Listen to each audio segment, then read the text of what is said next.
हाँ जी दोस्तों, very good afternoon. और कैसे हैं आप? और वैसे तो खैर सोल्स्टाइस की एनर्जी बहुत स्ट्रॉन्ग है।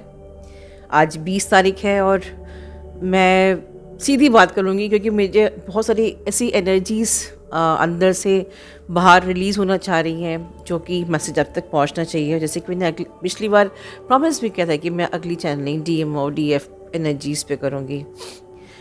तो इस वक्त बहुत अच्छी एनर्जी नहीं है एंड बट ऑब्वियस बट जो कुछ भी है सब आपके हाईएस्ट एंड बेस्ट गुड के लिए है कि आपको उसमें से इस वक्त लिटरली अंदर जाना है, डीप इंट्रोस्पेक्ट करना है, डेप्थ में जाना है, क्योंकि जैसी आपकी एनर्जी होगी वैसे ही आपकी ट्विन फ्लेम की एनर्जी होगी एंड दैट इज़ बहुत कन्फ्यूजन है कलेक्टिव में, क्लैरिटी नहीं है, माइंड बहुत चल रहा है, बहुत ज़्यादा फियर और पैनिक है।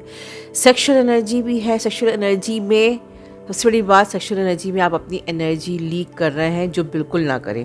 आप ये ना सोचें कि सेक्शुअल एनर्जी आ रही है तो डीएम आपको याद कर रहे होंगे तो चलो बस एंजॉय करते हैं। नहीं, आपकी एनर्जी लीक हो रही है। और हार्ट चक्रा ओपनिंग की एनर्जी है। बहुत सी डीएफ का हार्ट चक्रा ओपनिंग हो रहा है, मतलब कुछ अजीब सा हार्ट से हार्ट ओपन हो रहा है, खुल रहा है, ऐसा फीलिंग। मुझे रोमांटिक वाली फीलिंग भी हो रही है। ठीक है, वो रोमांटिक वाली फीलिंग जो है वो बहुत अच्छी है, बहुत सही है, क्योंकि आप तो डीएम के लव की एनर्जी को रिसीव कर रहे हो। बट वो अगर सिर्फ रिसीविंग मोड में रहेगा तो ठीक है, बट अगर आप उस एनर्जी को लीक करोगे तो ये डेंजरस है इस टाइम पे, क्योंकि ये सीरियसली रिक्वायर्ड एनर्जी, ये सोल्स्टिस है, ये जो पोर्टल है, इसका हाईएस्ट एंड बेस्ट गुड तब होगा जब आप उस अपनी एक्यूमुलेटेड एनर्जी को अपने लिए यूज़ करो, ना कि हार्ट चक्रा ओपन हो रहा है और आपने डीएम को आउट ऑफ द लव सारी एनर्जी आपने भेज दी या सेक्शुअल। तो ये सेक्शुअल एनर्जी और हार्ट चक्र ओपनिंग की एनर्जी एक प्रकार से ट्रैप है। The thing is this, the gist of this.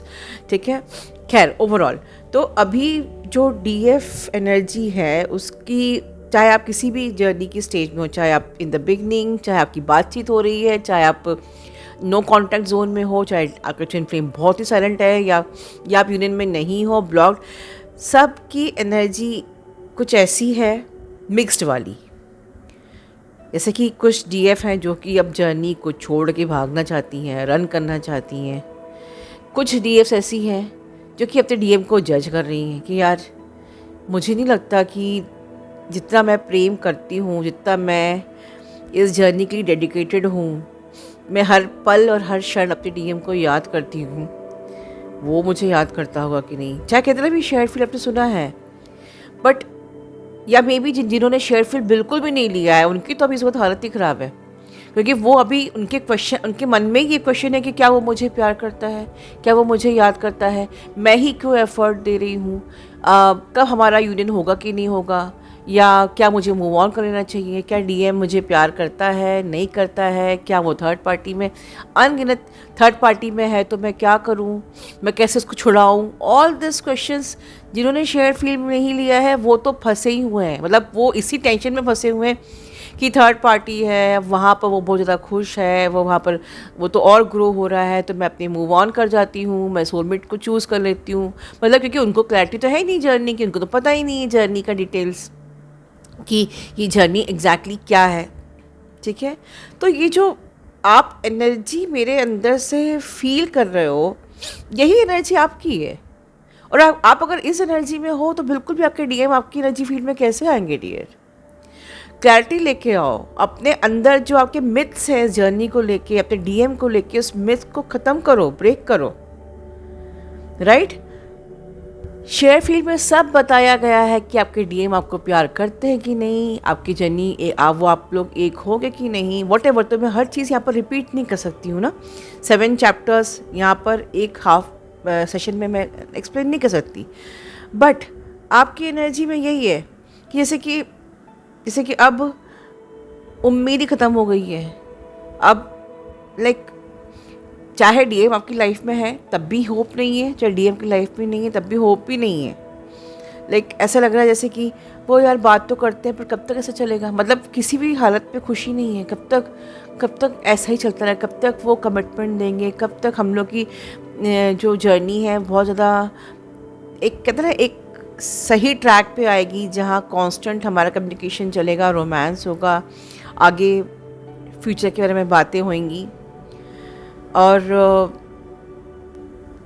या वो एकदम से साइलेंट क्यों हो गए हैं, क्या कारण है, क्या वो इतना नार्सिसिस्टिक बिहेव क्यों कर रहे हैं, या वो मुझसे कुछ छुपा रहे हैं, उनकी लाइफ में कुछ चल रहा है जो वो मुझे बता नहीं रहे हैं। बट और क्या मैं जितना इतना ओवर थिंक जो मैं कर रही हूँ, कि क्या वो ये सब सेम वो भी उनकी लाइफ में चल रहा है, या वो अपनी लाइफ में बहुत सेटिस्फाइड है, खुश है, बिल्कुल लाइक इतना सारा जजमेंट आप कर रहे हो क्यों? क्योंकि कलेक्टिव में क्लाउड्स ही ऐसे हैं, कलेक्टिव में एनर्जी ही कन्फ्यूजन वाली है, क्लैरिटी नहीं है। तो माइंड बहुत चल रहा है, माइंड एक्सट्रैक्ट करना चाह रहा है फूड, कहीं से फियर मिल जाए, कहीं से पैनिक मिल जाए, कहीं से डाउट मिल जाए, and you are supporting your mind. ठीक है, बहुत शक हो रहा है, ठीक है यार, but ultimately I am not feeling comfortable, मुझे इमोशनली सेटिस्फैक्शन नहीं मिल रहा है, मैं इतना इमोशनल क्यों हो रही हूँ, why am getting attach to my twin flame, क्या मैं मूव ऑन कर जाऊँ, ये जर्नी छोड़ दूँ, या मैं किसी सोलमेट को चूज़ कर लूँ, वट एवर। मैम ने पिछली वीडियो में बोल ही दिया है कि if you want to choose soulmate तो मैं चूज़ कर ही लेती हूँ, लाइक और जस्ट कि आप टोटली माइंड के ट्रैप में आ रहे हो। So it was literally serious for me to deliver this message कि यार पोर्टल ही तो जो हमारे टेस्ट होते हैं, और अगर उसी में आप पास नहीं होगे तो फ़ायदा क्या है। आप साल भर पढ़ाई कर रहे हो और एग्ज़ाम में आप डर गए तो आपकी सारी पढ़ाई वेस्ट हो जाती है। And I seriously don't want कि आपकी पढ़ाई वेस्ट हो। क्या आप क्लेम करिए, do you want to waste your studies, do you want to waste your inner work? तो ये जो पोर्टल्स हैं, ये आपके टेस्ट पेपर्स हैं, इनको हमको पास करना है dear, and that is the emergency of this video. अब सुनते हैं आपके डीएम के बारे में। वो भी कुछ मतलब अच्छे नहीं है, कंफर्टेबल नहीं है, वो भी बहुत कंफ्यूज हैं, क्योंकि आप कंफ्यूज हो, राइट। वो अपनी रियलिटी को समझ नहीं पा रहे हैं, वो खुद को समझ नहीं पा रहे हैं कि वो खुद से ही भाग रहे हैं। उन्हें नहीं पता कि वो आपको चाहते भी हैं बट वो आपको नहीं भी चाहते हैं, मतलब आपको चाहते भी हैं बट आपको प्रायोरिटी क्यों नहीं दे पा रहे हैं, या किसको प्रायोरिटी देनी चाहिए, प्रायोरिटाइज किसको करना है, समाज को, फैमिली को, कि आपको क्या डिसाइड करना चाहिए, क्या चूज़ करना चाहिए। गलती का एहसास भी होता है पर फिर भी स्टक भी हो रहे हैं, डिसीजन नहीं ले पा रहे हैं। तो आपको समझ में आ रहा है कि अगर ऊपर आपकी एनर्जी में इतना कन्फ्यूजन है तो आपकी डीएम की कोई गलती नहीं है कि अगर वो कन्फ्यूज्ड हैं, वो स्टक हैं, वो डिसीजन नहीं ले पा रहे हैं, उनको क्लैरिटी नहीं है, क्योंकि क्लैरिटी आप नहीं दे रहे हो। ठीक है, वो अपने अगर फैमिली है या समाज है या अगर जॉब है और किसी इन सब चीज़ों में से किसी आपको चूज़ करना है, आप उनको पता है कि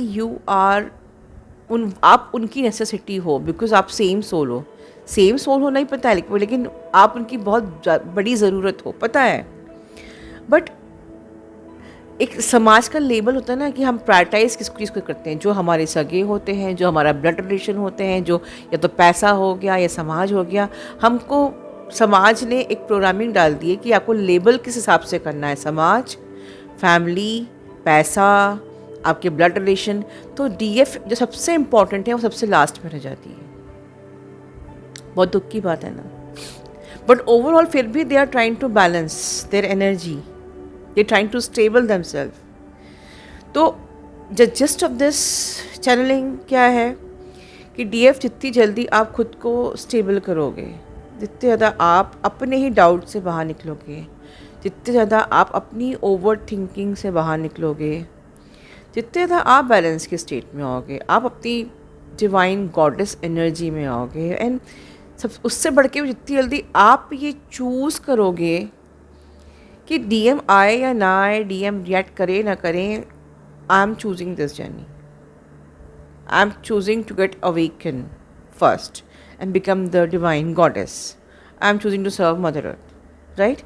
तो ये आपके डीएम के लिए सबसे बेस्ट थेरेपी होगी कि वो डिसीजन ले पाएंगे। और दूसरी चीज़, कलेक्टिव में ऐसी एनर्जी क्यों है, क्योंकि आपको पता है कि अब न्यू अर्थ का फॉर्मेशन चल रहा है और आप ही वो चोजन वन हो जिनको अपनी हाईएस्ट एनर्जी से मदर अर्थ को फ्लरिश करना है, तो आपको कंफ्यूज करना भी एक और रीज़न होता है सम एनर्जीज़ का, वो भी इफ़ेक्ट है।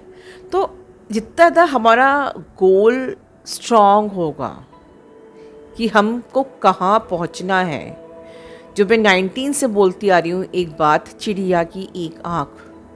अगर आपकी वो एक आँख फिक्स्ड है तो दुनिया की ओवर थिंकिंग आपको हो रही हो, आप कभी भी अपने पथ से लगता अलग नहीं होगे, नहीं जाओगे, दूर नहीं होगे।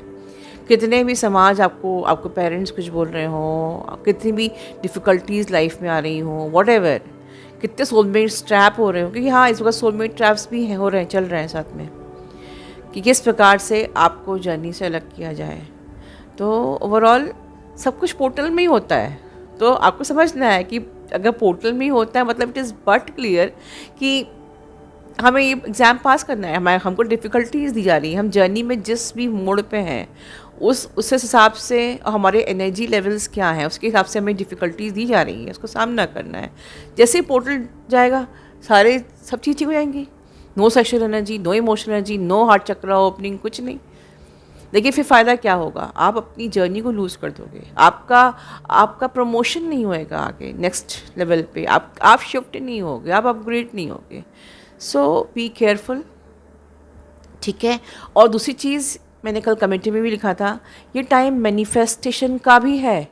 आप जो नेगेटिव सोच रहे हो वो भी मैनिफेस्ट हो रहा है, आपकी ओवर थिंकिंग भी मैनिफेस्ट हो रही है, डीएम को जज करना भी मैनिफेस्ट हो रहा है, और आप अगर पॉजिटिव सोच रहे हो वो भी मैनिफेस्ट हो रहा है। तो इस टाइम का डुअल यूज़ करिए अपनी मैनिफेस्टेशन के लिए, कि आपको अच्छी जॉब लग जाए या आपकी ग्रोथ हो, जिसके लिए आप 12 चक्रा मैनिफेस्टेशन यूज़ कर सकते हैं। एंड साथ ही साथ जिन लोगों ने ग्रिड रिपेयर जो पार्ट 2 लिया है, प्लीज़ मदर अर्थ को अच्छी एनर्जी हमें फ्लरिश करना है, देना है, ये भी मैनिफेस्ट कीजिए। आपने अकेले ये मैनिफेस्ट कर दिया ना, आपकी सारी मैनिफेस्टेशन पूरी होगी। मैं आपको लिख के देती हूँ, अगर आपने जो हमारा ग्रिड रिपेयर पार्ट 2 में जिस तरीके से हम लोगों ने अपनी एनर्जी, अपनी लाइट को मदर अर्थ में पूरे ऑल ओवर द ग्रिड्स, ले लाइंस, चक्रास में हम जिस प्रकार से हम लोग फ्लोट कर रहे हैं, अगर आपने इस तरीके से फ्लोट किया है तो इससे बढ़ के सोल पर्पस नहीं है। और ये मैनिफेस्टेशन आपकी हर मैनिफेस्टेशन पूरी करने वाला है। Mark my word. अपना ध्यान रखिए। Love you all. God bless you all.